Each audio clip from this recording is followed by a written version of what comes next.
बसपा संस्थापक काशीराम की जयंती पर बहुजन समाज पार्टी के प्रमुख मायावती ने प्रेस कॉन्फ्रेंस की। इस दौरान उन्होंने केंद्र और राज्य सरकार पर जमकर निशाना साधा। इसके साथ ही 2022 विधानसभा चुनाव को लेकर भी मायावती ने बड़ा ऐलान कर दिया है। उन्होंने बताया कि बीएसपी यूपी में अकेले चुनाव लड़ेगी। मायावती ने कहा कि बहुजन समाज पार्टी यूपी में अकेले चुनाव लड़ेगी। गठबंधन करने पर दूसरी पार्टी को फायदा होता है, हमें नहीं। उन्होंने कहा कि देश के कई राज्यों में विधानसभा के चुनाव हो रहे हैं। हमारी पार्टी केरल, पश्चिम बंगाल, पुडुचेरी और तमिलनाडु में भी चुनाव अकेले अपने बलबूते पर लड़ रही है। हमारी पार्टी इन 4 राज्यों में किसी भी पार्टी के साथ गठबंधन नहीं करेगी। बीजेपी के 1 दिवसीय प्रदेश कार्य समिति की बैठक का आगाज लखनऊ के इंदिरा गांधी प्रतिष्ठान में हुआ। इसका शुभारंभ लखनऊ के सांसद और केंद्रीय रक्षा मंत्री राजनाथ सिंह ने किया। इस मौके पर सर्वसम्मति से निर्णय लिया गया कि कोई भी पदाधिकारी पंचायत चुनाव नहीं लड़ेगा। यदि कोई चुनाव लड़ना ही चाहता है तो उसे अपने पद से इस्तीफा देना होगा। इस दौरान राजनाथ सिंह ने कृषि कानूनों को लेकर चल रहे आंदोलन पर बड़ा बयान दिया। राजनाथ सिंह ने कहा कि एमएसपी बंद करने का कोई सवाल नहीं है। हम सभी किसान परिवार से हैं। मैं अपील करना चाहता हूं कि किसान बैठे हैं। जितनी बार कहेंगे उतनी बार वार्ता होगी।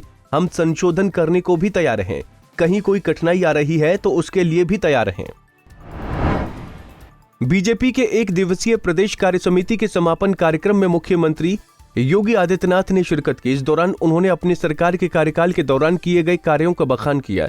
उन्होंने कहा कि पहले प्रदेश में निवेश करने आते थे तो प्रदेश 16वें 17वें नंबर पर आता था, लेकिन उनके कार्यकाल में प्रदेश दूसरे नंबर पर आया है। साथ ही उन्होंने कहा कि जो गुंडे सत्ता संरक्षण प्राप्त करके उत्पात करते थे वो आज दूसरे प्रदेश में जाकर जान की भीख मांग रहे हैं। ये सत्ता की धनक है और आज इसी का परिणाम है कि 3 लाख करोड़ रुपए का निवेश प्राप्त हो रहा है।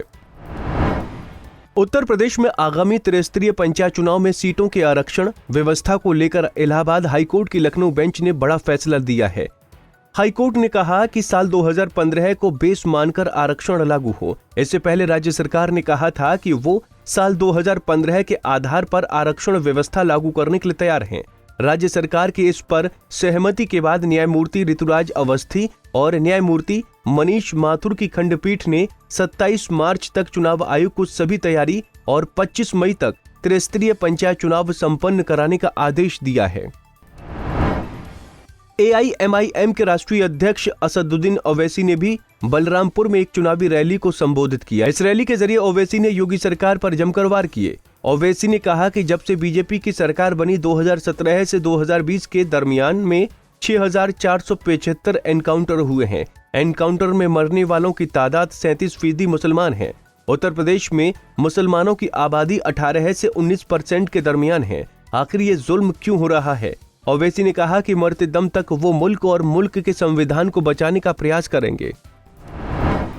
लखनऊ में मोहनलालगंज सीट से भाजपा सांसद कौशल किशोर के घर में चल रहे फैमिली ड्रामे ने रविवार की रात खतरनाक मोड़ ले लिया। उनकी बहू अंकिता सिंह ने उनके ही घर के सामने अपने हाथ की नस काट ली।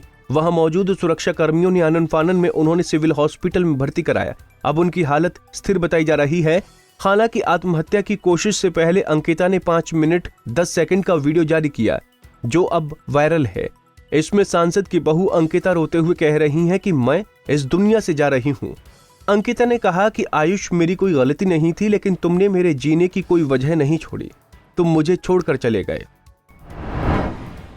राजधानी लखनऊ में सोमवार को एक युवती ने बीजेपी मुख्यालय के गेट पर आत्मदाह करने का प्रयास किया, लेकिन पुलिस कर्मियों ने समय रहते उसे पकड़ लिया। उसके पास मौजूद थैले से पेट्रोल की बोतल को पुलिस ने जब्त किया।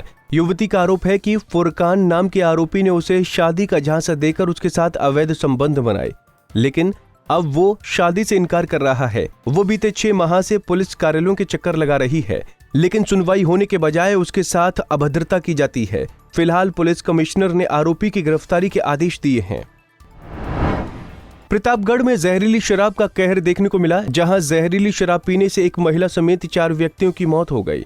जानकारी के मुताबिक इन लोगों ने शराब की पाउच लेकर सेवन किए थे, जिसके बाद रविवार की शाम को इन लोगों की शराब पीने से हालत बिगड़ गई और अस्पताल में उनकी मौत हो गई। वहीं पुलिस ने जहरीली शराब बेचने से रोकने में लापरवाही बरतने पर नवाबगंज थाना अध्यक्ष और एक एसआई व बीट कांस्टेबल को निलंबित कर दिया गया है।